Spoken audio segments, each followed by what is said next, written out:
4 বিঘা ধান খেতি হুৰপকে তছনছ কৰিলে হাউতলি পুৰণি মাটিৰ সাধাৰণ কৃষকৰ। মূৰে কপালে হাত দিছে খুমটাইৰ হাউতলি পুৰণি মাটিৰ ৰাইজে।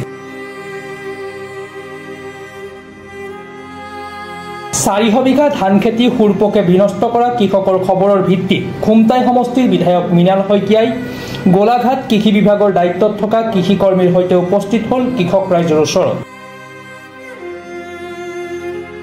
হুৰপকৰ উপদ্ৰৱত পথাৰত ধানৰ ৰং সেউজীয়াৰ পৰিৱৰ্তে বগা ৰঙলৈ সলনি হোৱাত উপায়ন্তৰ হেৰুৱাইছে ৰাইজে। এতিয়া পোক নিধন কৰিবলৈ ড্ৰোন স্প্ৰে কৰিছে। বিধায়ক মৃণাল শইকীয়াৰ উপস্থিতিয়ে কৃষক ৰাইজলৈ আশাৰ সঞ্চাৰ কঢ়িয়াই আনিছে।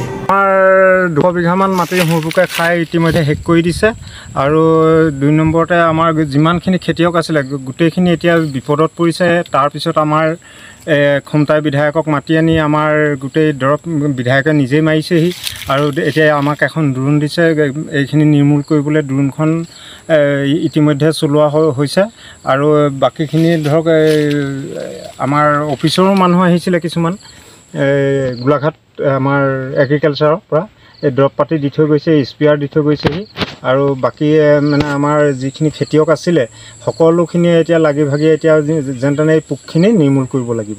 আমি অলপ হেৰি হৈছিলে, নষ্ট হৈছিলে যদিও মানে অলপ ভাল ল'লে আহিছিলে, কিন্তু এতিয়া দেখা গৈছে যে ফুল পোক আৰু আপোনাৰ যিখিনি মজা খোৱা পোক এই 2-3 ধৰণৰ পোক ইয়াত দেখিবলৈ পোৱা গৈছে আৰু এইখিনি খুব কম সময়ৰ ভিতৰতে যদি নিয়ন্ত্ৰণ কৰা নহয় এই সমগ্ৰ হাউতলি এলেকা আপোনাৰ চাহ খেতিয়কে হওক ধান খেতিয়কে হওক সকলোখিনি তাৰমানে নষ্ট হৈ যাব বা সকলো একোৱেই নাথাকে। ইমানেই বেয়া পোক এইটো মানে খুব কম সময়ৰ ভিতৰতে নিৰ্মূল নকৰিলে বৰ এটা বেয়া পৰ্যায়লৈ যাবগৈ।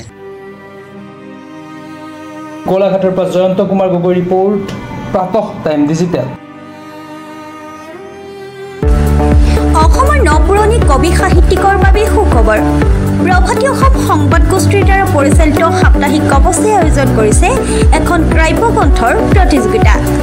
সগৌৰৱেৰে 30টা বৰ্ষত খোজ থোৱা অসমীয়া সাপ্তাহিক কবচ কাকতখনৰ উদ্যোগত কাব্যগ্ৰন্থ প্ৰতিযোগিতাৰ আয়োজন কৰা হৈছে।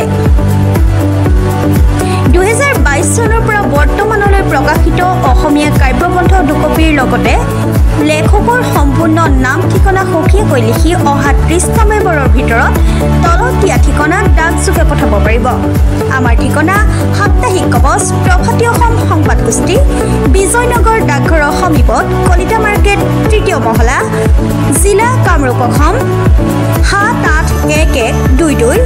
মোবাইল নম্বৰ হৈছে 9435114666 অথবা 6003971898 অথবা 9864084600 অথবা কাৰ্যালয়ত হাতে হাতে জমা দিব পাৰিব। এই প্ৰতিযোগিতাত বয়সৰ কোনো সীমা নাই। অহা জানুৱাৰী মাহত ফলাফল ঘোষণা কৰাৰ লগতে বঁটাসমূহ বিতৰণ কৰা হ'ব।